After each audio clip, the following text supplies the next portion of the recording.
Ganun pala yun. Baliktad yung ginawa ko.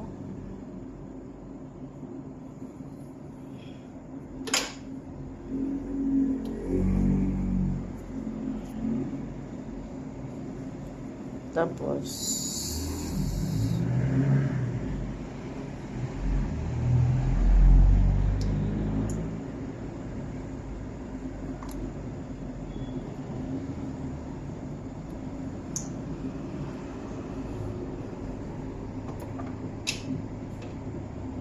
patingin sa'yo.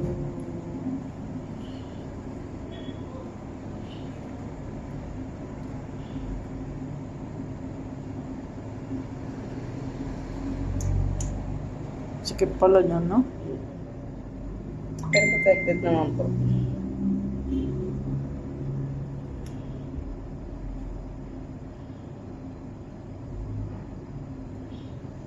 Kala ko madali lang. Dala-dalawa pa pinabili. Hirap palang lagyan. Kapag tapos ng doktora, wala ka lang ano. Mahirap lang sa una. Ako din eh. Naano ako dito sa una.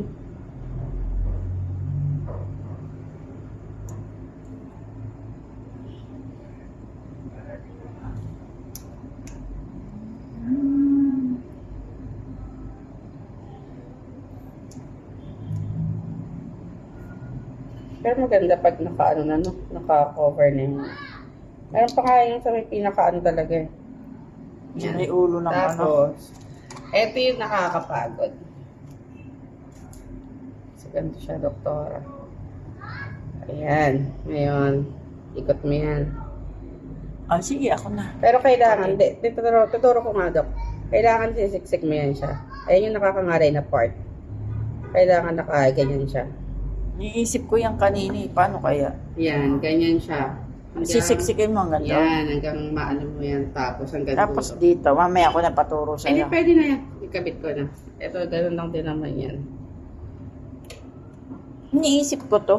Ano kaya yung susot? Ay, ang nipis. Yung, Etong cord. ang nakakangaray po dyan, Yung mag-ikot-ikot. Tsaka parang ang taba kasi nung charger natin. Kaya masikip.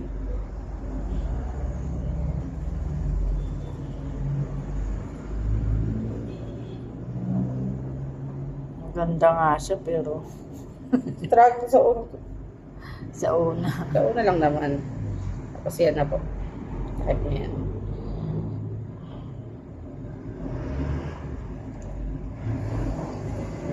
Yung biyak niya, dito mo yan, no? Iharap. Opo, kailangan.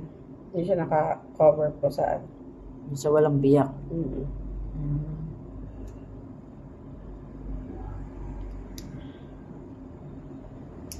Oh, nagutom na siling niya. Yan, sige ako na. Sa atin yung Pag magawa ka naman, Dok. Oo, okay na lang. Send ko na sa email mo.